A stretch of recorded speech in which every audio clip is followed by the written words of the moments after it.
The time that I got my first guide dog was a very exciting time in my life, and it's something I never thought I would do. I was an avid cane user back in 1991, and I thought, why in the world would anyone ever go to all the expense of the vet bills and the training and all the things that go into caring for a guide dog when you can easily move about with a white cane? Why would anyone go through that? Then I won a scholarship for graduate school with the American Council of the Blind, and I went to their convention, and my roommate had a guide dog.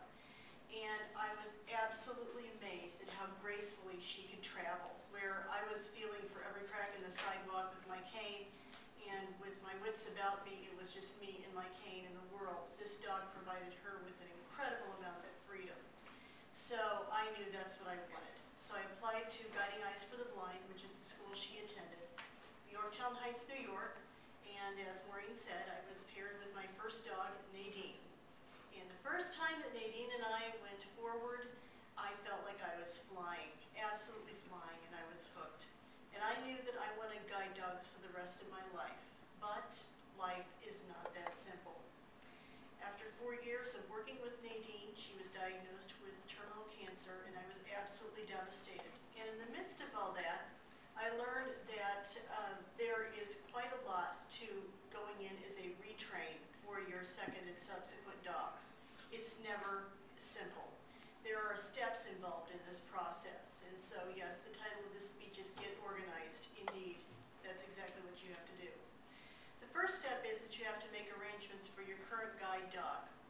If you don't have a place for your current dog, it can go back to its puppy raiser, the person who raised and trained it for a year, and then gave it back to the school in order for it to become a guide dog. And so oftentimes they're thrilled to have them back.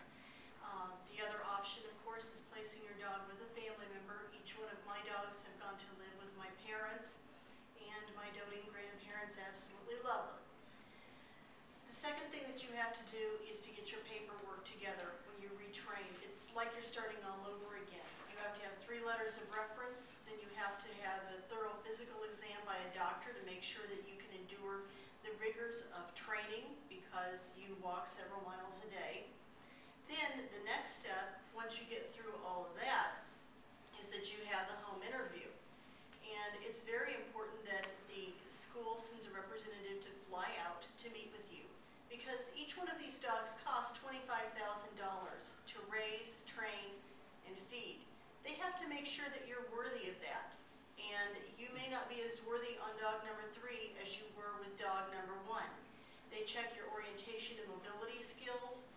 They check your ability to maneuver street crossings, which I absolutely hate street crossings. An acquaintance of mine who is blind was killed a week ago crossing at 31st and Main. So street crossings and I have a real problem with street crossings, but I get myself psyched and I do it because I know that that's what's required, and I know that during class we'll be crossing streets, and it's just part of the game, part of life. They want to make sure that you can care for a guide dog, that you have the proper environment. They want to make sure that you are willing to take a dog into your home, that you can afford, because it's all your expense after the dog comes home. Can you afford the vet bills?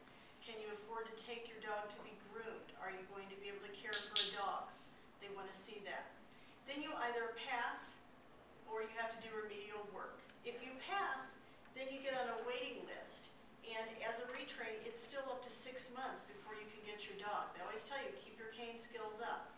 So when you're accepted, then you have to arrange to leave work for 18 days minimum. So you have to take FML for that. Then you have to arrange for orientation and mobility training when you get home with your dog, because you want to be sure that your dog starts out on the right foot. So you hire someone who is a specialist in people who are blind traveling on their own. That's called an orientation and mobility specialist.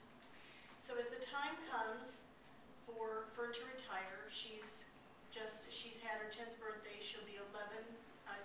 She'll be 10 in December. Don't age her any faster than she has to be. As that time comes, I know it's getting time to retire, and I'm filled with the feeling of dread and excitement. I've lost 2 guide dogs, and each time I hold them in my arms, arms as they're dying. I say, why in the world do I do this?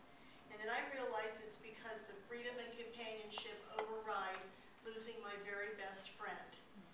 And so I'm going to prepare this year, probably in August or September of next year, to take a new harness into my hand, to command a new friend forward, and to walk a path with freedom and confidence with a new guide dog.